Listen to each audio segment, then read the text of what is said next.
Hello दोस्तों, स्वागत है आप सभी लोगों का राजस्थान एकेडमी पर। मैं परवीन सिंह। जैसा कि आप सभी लोग जानते हैं दोस्तों, एनवीएस यानी नवोदय विद्यालय समिति के लिए जो लैब अटेंडेंट की वैकेंसी आई है उसके अंदर स्पेसिफिक सब्जेक्ट में फिजिक्स, केमिस्ट्री एंड बायोलॉजी आने वाला है।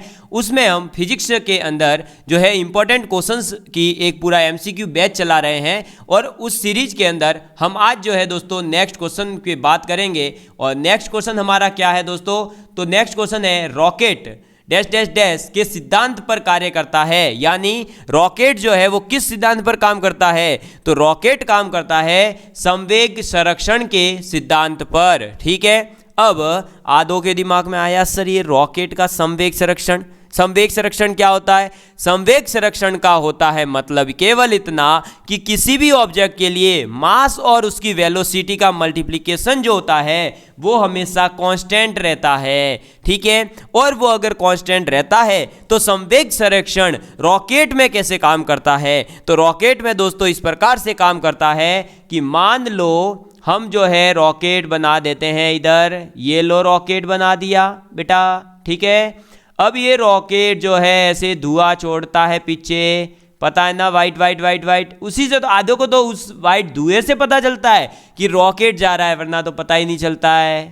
क्यों? क्योंकि वो आवाज़ नहीं करता इतनी। ठीक, अब ये रॉकेट है, ये जा रहा है चुक चुक चुक चुक चुक चुक चुक चुक ऐसे ही, और ये धुआं निकल रहा है पीछे।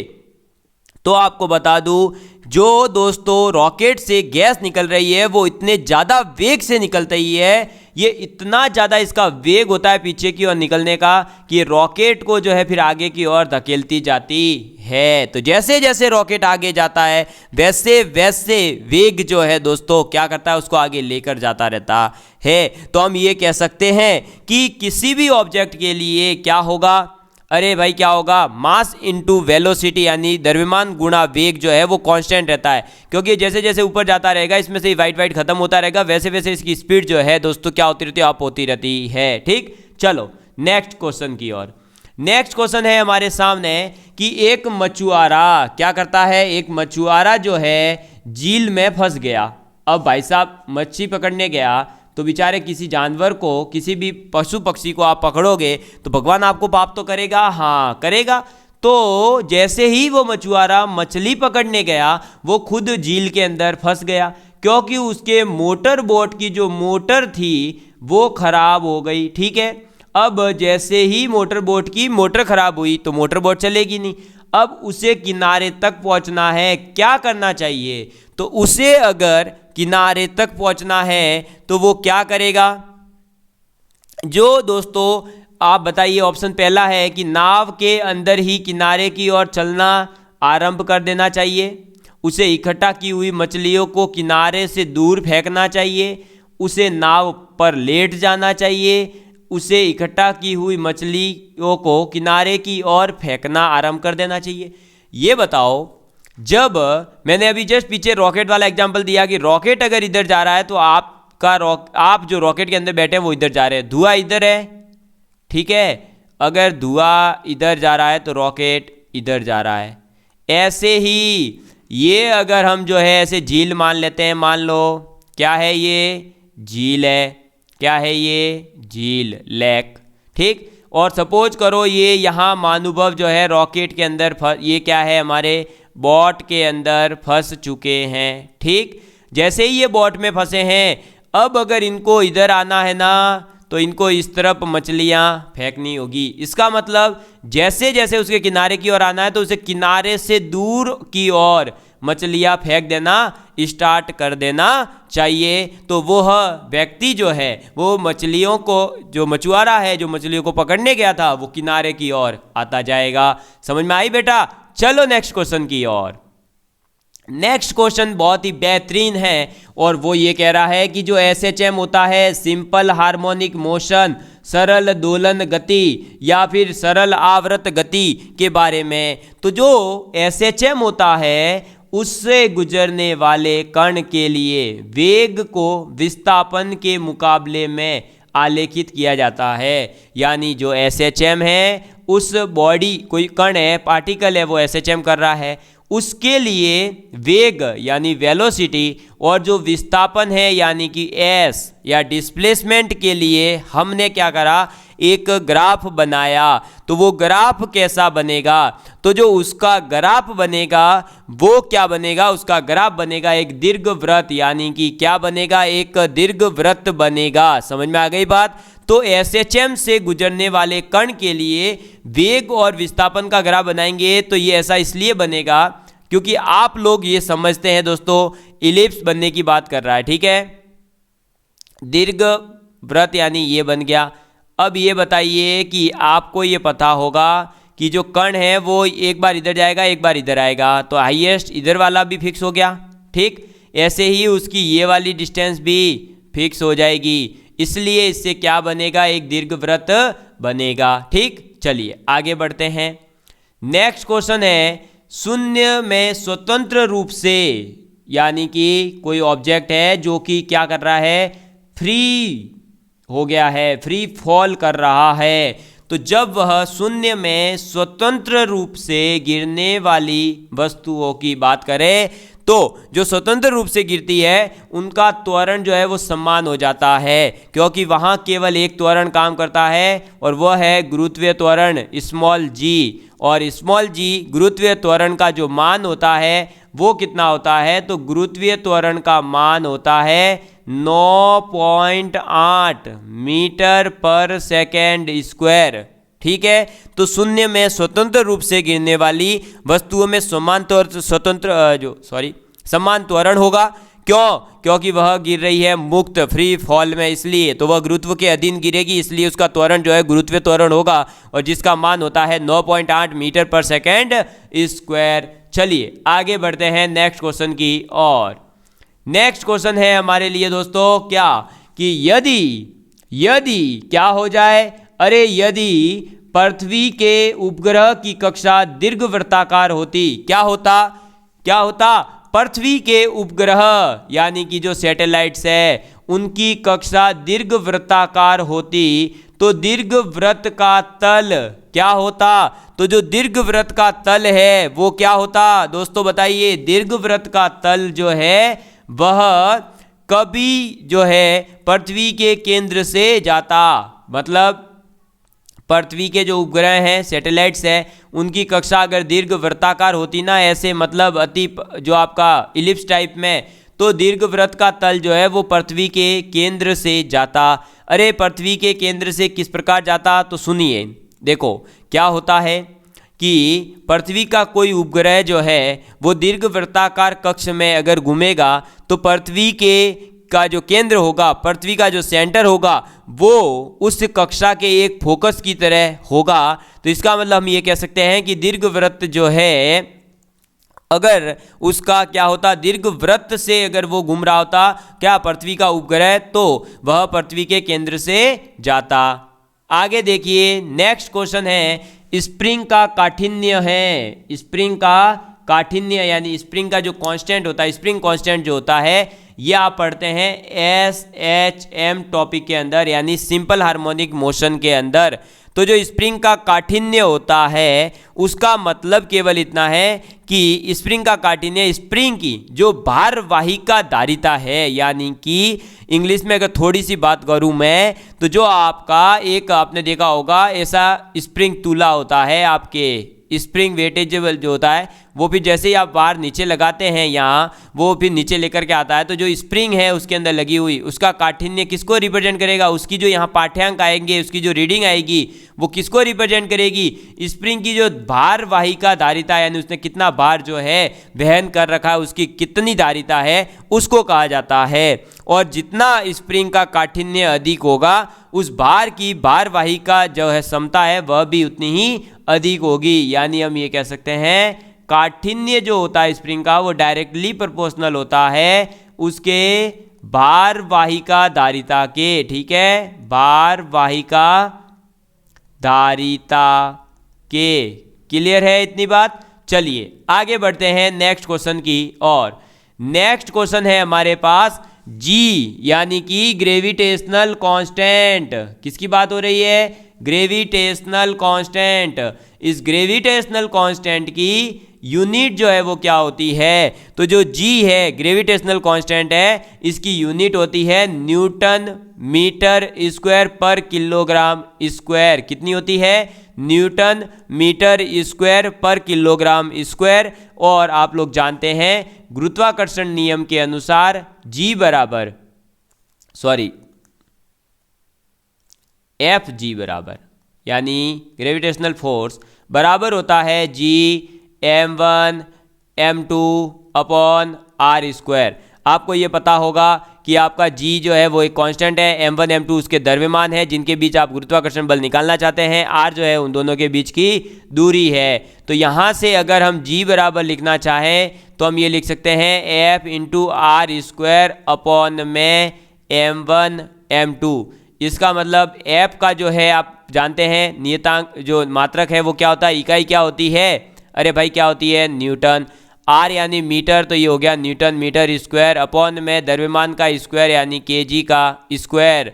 तो हम ये कह सकते हैं कि g का जो मात्रक होगा, इकाई होगी, वो होगा newton metre square kilogram inverse square. समझ में आ गई बात? क्लियर है आप लोगों के लिए? तो यही हमारा राइट आंसर है। चलिए बढ़ते हैं नेक्स्ट क्वेश्चन की ओर। और एक सेकंड, उससे पहले g की वैल्यू लिख लीजिए, याद करनी है आपको। 6.67 into 10⁻⁻11 newton metre square kilogram inverse square. ठीक है, चलिए नेक्स्ट क्वेश्चन की ओर बढ़ते हैं। नेक्स्ट क्वेश्चन है हमारा क्या? आवेग माप है। जो आवेग होता है आपका वो किसका माप है, ये पूछ रहा है। तो आवेग जो है वो किसको मापता है? तो आवेग माप है दोस्तों आपके भार का। किसका माप है? भार का। ठीक है, चलिए देखते हैं भार का कैसे है। तो देखिए सबसे पहले आवेग जो है वो क्या होती है? बल की क्रिया जो है उसकी मात्रक है आवेग। ठीक, यह जो है क्या होता है? तो आवेग बराबर आपके होता है, आवेग बराबर होता क्या है? तो आवेग बराबर होता है बल गुणा समय अंतराल। ठीक है, बल गुणा समय अंतराल यानी कि टाइम डिफरेंस। तो आवेग बराबर होता है बल इंटू समय अंतराल। तो हम ये कह सकते हैं कि आवेग बराबर बल इंटू समय होता है एक तरह से। ठीक, तो आवेग जो है वो किसका माप है? भार का माप होता है। ठीक है, तो ऑप्शन डी आपका सही हो जाएगा। चलिए बढ़ते हैं नेक्स्ट क्वेश्चन की ओर। नेक्स्ट क्वेश्चन क्या है कि बल का मात्रक क्या है? फोर्स का जो यूनिट होता है वो क्या होता है? तो बल का मात्रक होता है दोस्तों आपके क्या? किलोग्राम मीटर पर सेकेंड स्क्वायर। कैसे? तो F बराबर होता है ma। ठीक है, m का मतलब तो हो गया kg और a का जो है त्वरण का जो है वो क्या होता है? मीटर पर सेकेंड स्क्वायर। तो यहाँ से हमारे पास बल का मात्रक आ गया किलोग्राम मीटर पर सेकेंड स्क्वायर। ठीक, चलिए आगे बढ़ते हैं नेक्स्ट क्वेश्चन की और नेक्स्ट जो क्वेश्चन है वो वापस से देखिए, पीछे वाला ही शायद रिपीट हो गया। 1 माइक्रोन बराबर कितना होता है? तो ये रिवाइज कर लेंगे वापस एक बार। देखिए 1 माइक्रो बराबर होता है 10⁻⁻6 मीटर। ठीक है, और आप लोग जानते हैं 1 मीटर बराबर होता है 100 सेंटीमीटर और 1 सेंटीमीटर बराबर होता है 10 mm।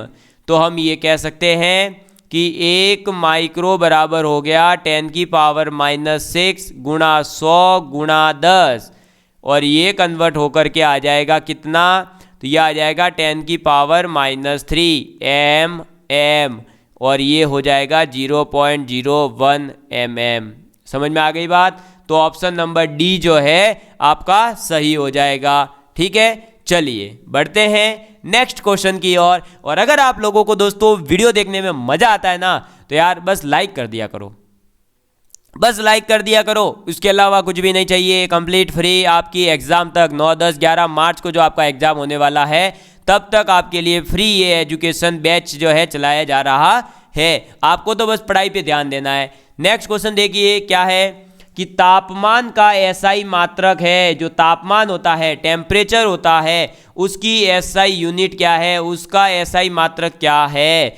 तो तापमान का जो एसआई मात्रक होता है वो क्या होता है दोस्तों, केल्विन होता है। क्या होता है, केल्विन होता है। और अगर जो है दोस्तों इसे सामान्यतः हम वैसे रिप्रेजेंट किस में करते हैं तापमान को, तो सेंटीग्रेड के अंदर किस में रिप्रेजेंट करते हैं, सेंटीग्रेड में।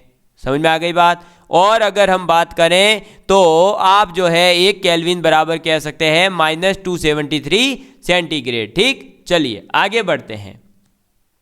नेक्स्ट क्वेश्चन है हमारे लिए कि एक पानी से भरी हुई गिलास के नीचे से कागज खींचते हैं। ठीक है, क्वेश्चन देखिए, आपके न्यूटन के नियम से रिलेटेड है कि एक पानी से भरी गिलास के नीचे से, तो ये मान लो गिलास ऐसा है। ठीक, ये लो। अब इसके नीचे आपके मान लो ऐसे कागज है। ठीक है, तो एक पानी से भरी हुई गिलास, इसके अंदर पानी भरो भाई, चलो पानी भरो रे। देखो देखो देखो, पानी भरता हूँ मैं भी। हाँ, ये देखो, ये पानी भर गया। ये लो, ये पानी बना, पानी पानी पानी पानी पानी। अरे पानी पानी हो जाते हैं जब हमारा सिलेक्शन नहीं होता है, और पानी पानी तब भी हो जाते हैं जब हम लगातार मेहनत करते हैं और पसीने छूट जाए। तो ये हमने पानी भर दिया इसके अंदर, और पानी भरने के बाद इसने बोला कागज को खींचो। हमने कागज को खींचा तो पानी में गति उत्पन्न नहीं होती। उसका कारण क्या है बताओ। तो पानी में गति उत्पन्न नहीं होने का कारण है जड़त्व। क्या कारण है, जड़त्व। क्योंकि आपने खींचा है केवल कागज को, तो पानी कहता है कि मेरे क्या मतलब, मैं तो स्थायित्व में बना रहूंगा, इसलिए जो है पानी में गति उत्पन्न नहीं होती है। चलिए आगे बढ़ते हैं नेक्स्ट क्वेश्चन की और। तो नेक्स्ट क्वेश्चन है हमारा, स्प्रिंग को अपनी सामान्य लंबाई पर वापस लौटाने के लिए, जो देखो भाई स्प्रिंग है, अब वो बेचारी जो है अपनी सामान्य लंबाई पर वापस लौटने के लिए जो बल लगता है ना उसके अंदर, उस बल को क्या कहते हैं। तो सामान्य लंबाई में लौटने के लिए जो स्प्रिंग के द्वारा बल लग रहा है उस बल को कहते हैं प्रत्यानयन बल। क्या कहते हैं, प्रत्यानयन बल कहते हैं। यानी स्प्रिंग को जब आपने खींचा और आपने छोड़ दिया, वह वापस से अपनी सामान्य लंबाई में जाने के लिए जिस बल का उपयोग करती है उससे हम कहते हैं प्रत्यानयन बल, या आप इसे जो है रीस्टोरिंग फोर्स भी कह सकते हो। क्या कह सकते हो, रीस्टोरिंग फोर्स। ठीक है, क्लियर है। चलिए आगे बढ़ते हैं नेक्स्ट क्वेश्चन की और। नेक्स्ट क्वेश्चन बहुत ही बढ़िया है, ग्राफ से है, थोड़ा सा ये न्यूमेरिकल भी आपका जो है कॉन्सेप्ट डेवलप करेगा कि भाई न्यूमेरिकल से जो है क्वेश्चन पूछे तो ऐसा पूछ सकते हैं क्या।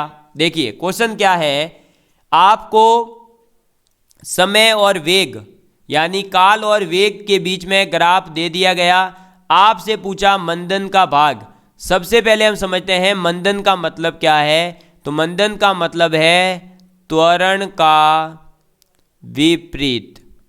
सर त्वरण क्या है, त्वरण का मतलब है आपका एक इकाई समय के अंदर वेलोसिटी यानी वेग में कितना परिवर्तन होता है, उसे हम कहते हैं क्या, त्वरण। अब अगर वो त्वरण जो है वेग में परिवर्तन आपका पॉजिटिव हो, भाई देखो त्वरण का मतलब है वेग में परिवर्तन जो है वो कैसा हो, पॉजिटिव, यानी स्पीड बढ़ती जाए तब। और अगर आपके नेगेटिव आ जाए, वेग में परिवर्तन क्या हो, नेगेटिव हो यानी स्पीड कम होती जाए, तो उसे कहा जाता है मंदन। ठीक, अब ये क्वेश्चन देखिए, इसमें पूछा है मंदन का मान। तो हम ये देखेंगे कि ये ओरिजिन से जो चला तो 10 सेकेंड के अंदर इसकी स्पीड जो है वो कितनी है, 50 मीटर पर सेकेंड। जीरो पर था तब तो जीरो होगी। ठीक है, तो हम अगर मैं जो है मंदन निकालना है तो मंदन भी निकलता वैसे ही है जैसे एक्सेलरेशन निकलता है, यानी वेलोसिटी में change v2 minus v1 upon आपका t2 माइनस t1। ठीक है, v2 और v1 क्या होगा, तो v2 यानी बाद में जो है हम क्या कर रहे हैं, अरे भाई मंदन का पूछा है, मतलब हमारा क्या होगा, जब ये चल रहा था फिर धीरे धीरे इसकी जैसे जैसे ही आगे जाएगा स्पीड क्या हो जाएगी, जीरो, यानी फाइनल वेलोसिटी जीरो। स्टार्टिंग में ये 0 पर कहाँ है, 50 मीटर की स्पीड पर है, ठीक है, अपॉन t2 10 सेकेंड के बाद इसकी स्पीड कितनी है, 50। 10 सेकेंड के बाद पहले कितनी थी, जो पहले समय था वो तो क्या होगा, 0। अब इसको जब सॉल्व करते हैं तो आता है -50/10 यानी -5 मीटर पर सेकेंड स्क्वायर। तो ऑप्शन नंबर आपका क्या हो जाएगा, ए। क्योंकि देखो ये जो है -5 का मतलब केवल इतना है कि ये मंदन होगा। हाँ तो ऑब्वियस सी बात है ना भाई, उसने खुद ने बोला है कि मंदन बताओ, तो मंदन अगर आपसे पूछे, देखो ये तो -5 हम है ना, इसको हम त्वरण भी कह सकते हैं, ठीक, लेकिन मंदन कह देगा तो डायरेक्ट आप 5 कहोगे, माइनस साइन लगाने की फिर मंदन में जरूरत नहीं है, ठीक है, समझ में आ गई बात। चलिए आगे बढ़ते हैं हम नेक्स्ट क्वेश्चन की ओर, और अगर कोई स्क्रीनशॉट वगैरह लेना चाहे तो यहाँ से ले सकता है। बाकी ये पीडीएफ भी जो है आप लोगों के लिए अवेलेबल है, टेलीग्राम के ऊपर भी अवेलेबल है। साथ ही साथ जो है अगर आप लोग जो है दोस्तों नोट्स वगैरह परचेज करते हैं तो वहाँ हम तो फ्री ऑफ कॉस्ट ही दे रहे हैं, ठीक। चलिए अब बढ़ते हैं नेक्स्ट क्वेश्चन की ओर। नेक्स्ट क्वेश्चन है हमारा कि जो पीछे ग्राफ दिया आपको मैंने, ठीक है भाई, ग्राफ दे दिया तूने पीछे वाला, देख लो ये रहा। इस ग्राफ के अंदर ये महोदय कह रहे हैं कि ये बताओ इसका प्रारंभिक वेग कितना है। तो 0 के ऊपर इसकी वेलोसिटी कितनी है, 50, यानी कि 50 मीटर पर सेकेंड आंसर होगा। कहीं दिख रहा है, नहीं दिख रहा, ऑप्शन नंबर डी, इनमें से कोई नहीं, ठीक है। चलिए आगे बढ़ते हैं नेक्स्ट क्वेश्चन की ओर। तो नेक्स्ट क्वेश्चन है, गतिमान वस्तु में होती है, कोई वस्तु जो है चल रही है, ठीक है, तो उस वस्तु के अंदर स्थितिज ऊर्जा होगी, यानी कि स्टैटिक्स एनर्जी या पोटेंशियल एनर्जी होगी, भूतापीय ऊर्जा होगी या जल विद्युत ऊर्जा होगी या गतिज ऊर्जा होगी। तो उसके अंदर गतिज ऊर्जा होगी, और गतिज ऊर्जा का जो फॉर्मूला होता है वो होता है 1/2 mv², ठीक है। ये बात आपको याद रखनी है। जैसे कि बंदूक से आपने गोली दागी तो गोली चल रही है तो उसमें की गतिज ऊर्जा हो जाएगी आपके, तोप से आपने गोला छोड़ दिया तो गोले में गतिज ऊर्जा होगी, चलता हुआ वाहन है, घूमता हुआ लट्टू है, घूमता हुआ झूला है, बोलते हुए इंसान है, तो ये सब जो है गतिज ऊर्जा के एग्जाम्पल, ठीक है। चलिए तो आगे बढ़ते हैं नेक्स्ट क्वेश्चन की और। नेक्स्ट क्वेश्चन है हमारे लिए, चलती गाड़ी में बैठे आदमी की ऊर्जा होती है। गाड़ी चल रही है तो गाड़ी की तो होगी गतिज ऊर्जा, गाड़ी के पास तो क्या होगी, गतिज ऊर्जा, क्लियर है। लेकिन जो आदमी बैठा है तो आदमी के पास में क्या होगा, आदमी बैठा है तब तो होगी इसकी स्थितिज ऊर्जा, ठीक। लेकिन गाड़ी चल रही है तो इसलिए इसमें गतिज ऊर्जा भी हुई, वो भी तो स्थान चेंज कर रहा है, आदमी भी, तो इसके अंदर गतिज और स्थितिज ऊर्जा दोनों की दोनों होगी। तो आदमी जब गाड़ी में बैठा है और गाड़ी चल रही है, तो गाड़ी चल रही है इसलिए इसके पास में दोनों होगी, कौन कौन सी, गतिज ऊर्जा और आपके स्थितिज ऊर्जा, ठीक है। चलिए आगे बढ़ते हैं नेक्स्ट क्वेश्चन की और। नेक्स्ट क्वेश्चन है दोस्तों, क्रिया एवं प्रतिक्रिया। भाई क्रिया और प्रतिक्रिया जो है वो क्या होती है बताओ। तो क्रिया एवं प्रतिक्रिया दोनों भिन्न विषयों पर कार्य करते हैं, मतलब ये दोनों के दोनों जो है दोनों अलग अलग ऑब्जेक्ट्स पर काम करते हैं। क्या विषयों का मतलब यहाँ वस्तु है भी कह सकते हैं आप, ठीक है, ये वस्तु की बात कर रहा है। तो ये कह रहा है कि क्रिया और प्रतिक्रिया जो है दो भिन्न वस्तुओं पर कार्य करता है, समान परिणाम में होती है, विपरीत दिशाओं में होती है, या सभी सही है। तो बिल्कुल सभी सही है, क्योंकि ये मान लो कोई बॉक्स है, इसके ऊपर ये बंदा खड़ा है, ये ऐसे फोर्स लगा रहा है, तो ये जो है इसके ऊपर ऐसे फोर्स लगाएगी, यानी कि दोनों भिन्न वस्तुओं पर लग रही है। ये आदमी तो फोर्स लगा रहा है इस बॉक्स के ऊपर, ये है आपका मैन, तो आदमी तो बॉक्स के ऊपर फोर्स लगा रहा है और बॉक्स जो है आदमी के ऊपर, तो दोनों भिन्न भिन्न पर लग रहे हैं, फिर समान परिणाम में होते हैं। बिल्कुल न्यूटन का ये थर्ड नियम है, ठीक है, ये क्या है, थर्ड लॉ ऑफ न्यूटन, ठीक है। तो न्यूटन महोदय का ये थर्ड लॉ है कि अगर जो आप बॉक्स को लगा रहे हो तो बॉक्स आपकी ओर भी लगाएगा, ठीक। तो समान परिणाम में भी है, दो अलग अलग पर लग रहा है, और विपरीत दिशा में बिल्कुल एक अगर इस तरफ लग रहा है तो दूसरा इस तरफ लग रहा है। तो ऑप्शन नंबर डी सभी सही है, ठीक। चलिए आगे बढ़ते हैं नेक्स्ट क्वेश्चन की और। नेक्स्ट क्वेश्चन है हमारे लिए दोस्तों, जब किसी गतिमान पिंड की गति, क्या करते हैं देखो, जब किसी गतिमान पिंड की गति 2 गुनी हो तब लगने वाला समय होगा यदि दूरी अपरिवर्तित रहती है।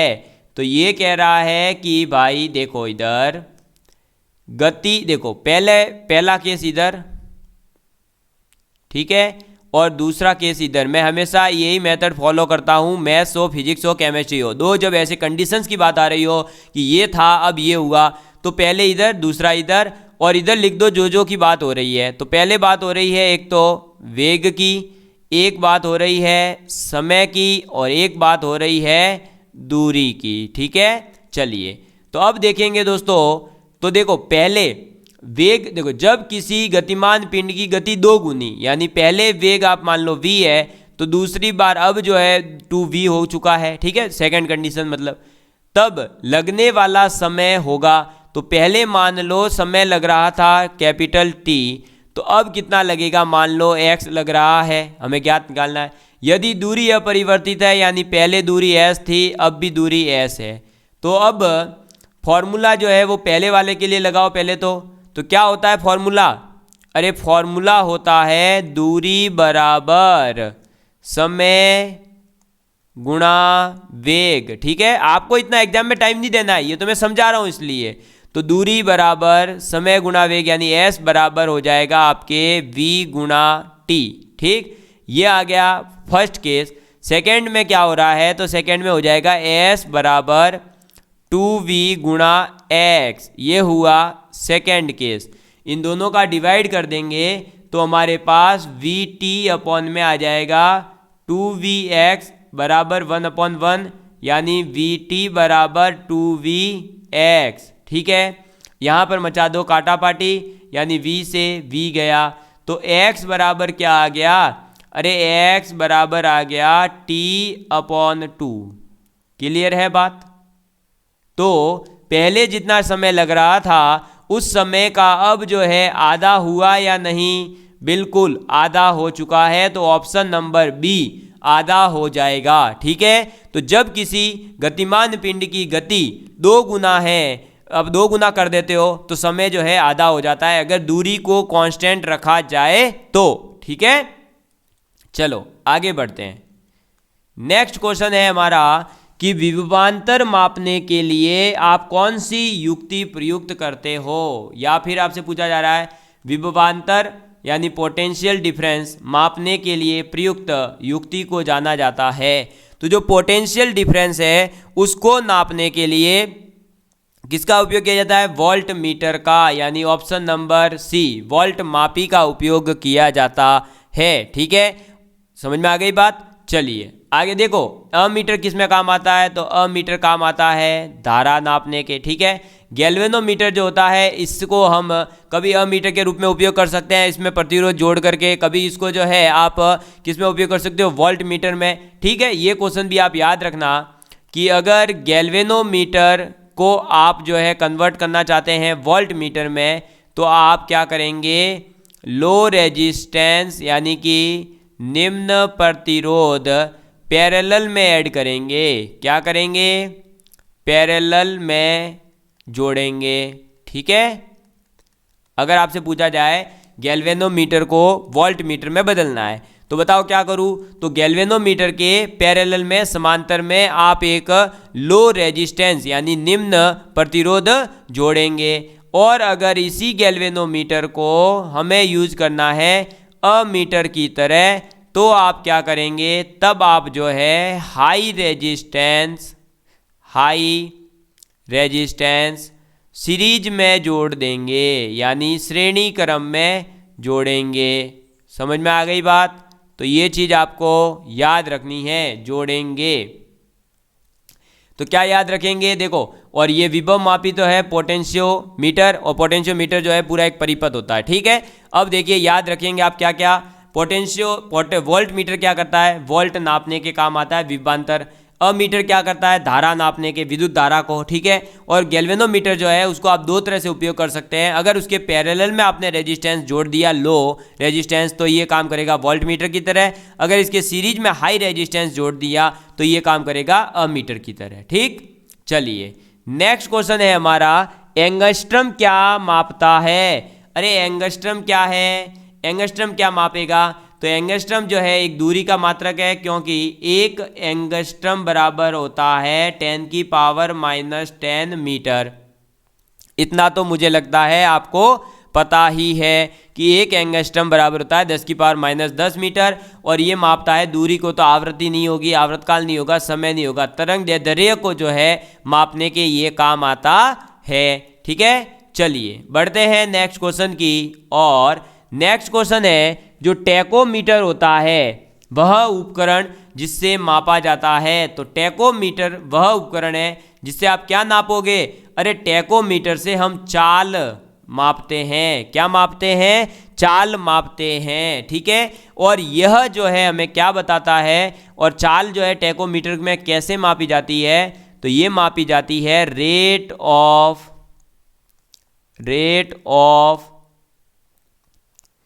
सॉफ्ट रोटेशन, यानी कि जो आपका टायर घूम रहा है ना, जो आपका रेट ऑफ सॉफ्ट रोटेशन का मतलब होता है कि आपके पास में आपकी जैसे कि बाइक है, कोई गाड़ी है, तो उसके अंदर जो आपका एक लगा रहता है, आपने देखा होगा दोस्तों टैकोमीटर उसके अंदर, ठीक है। उससे जो है हम इसकी चाल मापते हैं, ठीक है। सॉरी 1 सेकेंड, टैकोमीटर जो है उसे चाल तो नापी जाती है, लेकिन इस टैकोमीटर से आप चाल किसकी मापोगे, वायुयानों की। किसकी, वायुयानों की, यानी एरोप्लेनों की और इनकी, ठीक है। तो किसकी मापोगे आप, वायुयानों की आप जो है उपयोग में लेंगे। ऐसे ही आपकी जो ऑटोमोबाइल के डैशबोर्ड वगैरह होते हैं उसमें भी ये टैकोमीटर लगा रहता है, जिससे कि हम रेट ऑफ सॉफ्ट रोटेशन जो है वो पता लगाते हैं, ठीक है। समझ में आ गई बात। तो इससे हम क्या मापते हैं, वाहन की जो चाल है उसको नापेंगे। वायुयानों की चाल भी टैकोमीटर के द्वारा ही मापी जाती है, ठीक है। नेक्स्ट क्वेश्चन देखिए, नेक्स्ट क्वेश्चन है हमारे पास में, एनीमोमीटर का उपयोग मापने में किया जाता है। तो जो एनीमोमीटर है उसका उपयोग हम क्या मापने में करते हैं, तो एनीमोमीटर का उपयोग किया जाता है पवन का वेग मापने में। किसका वेग मापने में, पवन का वेग मापने में हम एनीमोमीटर का उपयोग करते हैं। समझ में आ गई बात, क्लियर है इतना। चलिए अब जो है दोस्तों आपको कुछ और फैक्ट इंपॉर्टेंट मैं बता देता हूं, जैसे कि पहला आप याद रखेंगे, जो बार है वो क्या होता है, तो ये बार जो है ये वायुमंडलीय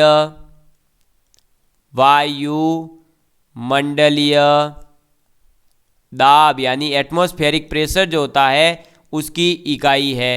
क्लियर है इतनी बात, ठीक, ये याद रखेंगे। नेक्स्ट आप जो है इसके अंदर याद रख सकते हैं कि आपका जो क्रोनोमीटर होता है ना, क्या, क्रोनोमीटर, तो क्रोनोमीटर जो है वो समय मापता है, ठीक है, समय, टाइम यानी कि समय मापता है। समझ में आ गई बात। और जो है इसके अंदर आप याद रख सकते हैं कि जो पराध्वनिक